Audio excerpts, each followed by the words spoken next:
Dans le chapitre 22 de Boruto Double Vortex, Kishimoto et Ikemoto envoient un message clair. Ce chapitre marquera le début de l'une des confrontations les plus cruciales, le combat Boruto et Kawaki contre Jorah. Depuis un moment, les fans spéculaient sur la possibilité que le pouvoir de Kawaki soit finalement libéré, et il me semble que ce moment soit enfin arrivé. Avant de commencer cette analyse, je vous invite à liker massivement cette vidéo, à vous abonner et à activer la cloche pour ne pas rater les prochaines vidéos. Merci et place à la théorie. Le combat Boruto-Kawaki face à Jorah nous a été teasé depuis plusieurs chapitres.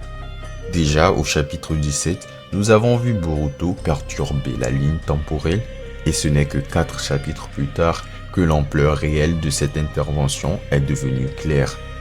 Le fait que Kashin Koji retire son masque n'était pas simplement symbolique. À présent, il agit à visage découvert, prêt à sacrifier n'importe qui si cela permet de garantir un avenir qu'il considère comme le plus logique, tant pour lui que pour Amado. La mort d'un personnage majeur dans ce nouveau chapitre montre à quel point les enjeux viennent de grimper d'un cran. Alors, analysons pourquoi l'affrontement avec Jorah est inévitable et pourquoi Kawaki doit briser les barrières qui continuent de réprimer son pouvoir. À la fin de la première partie, Code était perçu comme la menace ultime. Il n'y avait vraiment personne à son niveau. Mais beaucoup de choses ont changé depuis. Après sa défaite au chapitre 4, il s'est enfui et réfugié dans la dimension de Jubi. On se demandait s'il fusionnerait avec cette bête, mais Kishimoto a pris une direction complètement différente. Il a introduit une nouvelle race d'antagonistes, les Ego Shinju. Et voici pourquoi c'est important. Jorah est le seul nom qui apparaît dans quasiment tous les futurs possibles où Boruto meurt. Une fois que Koji a compris l'ampleur de cette menace, il a commencé à agir en avance.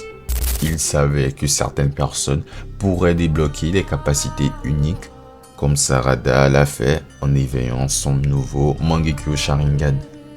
Il a donc créé une situation où les Shinju serviraient de déclencheur à son évolution.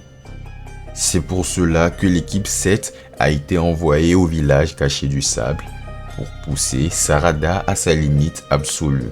Tout cela faisait partie d'un plan plus vaste visant à bâtir une ligne défensive suffisamment puissante pour résister à Jorah. Mais Boruto ne pouvait pas accepter ce genre d'inspiration. Il a compris que Yodo était condamné et que Koji avait volontairement caché la vérité pour qu'il ne s'en mêle pas et ne compromette pas son plan méticuleusement établi. Mais il y avait un autre personnage impliqué dans cette mission, un que très peu de personnes connaissaient. Koji avait promis à cette personne une chance de survivre, mais seulement si Sarada et son équipe réussissaient à vaincre Ryu et à la rejoindre à temps. Cette personne, c'était Konohamaru, l'ancien mentor de Boruto. Mais lorsque Sarada s'effondre d'épuisement, après avoir trop utilisé son pouvoir, sa chance disparaît. Et pour Boruto, c'est la goutte de trop. Il ne peut plus rester spectateur. Il active son jutsu de téléportation et fonce en plein milieu de la bataille, anéantissant Matsuri d'un seul coup précis.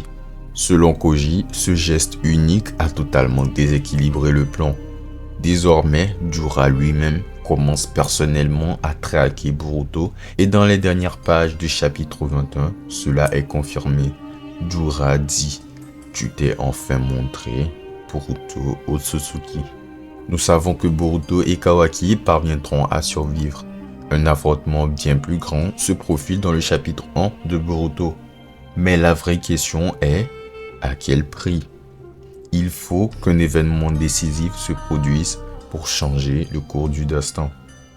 La dernière fois que Jorah a essayé de tuer Boruto, une force supérieure est intervenue pour le sauver.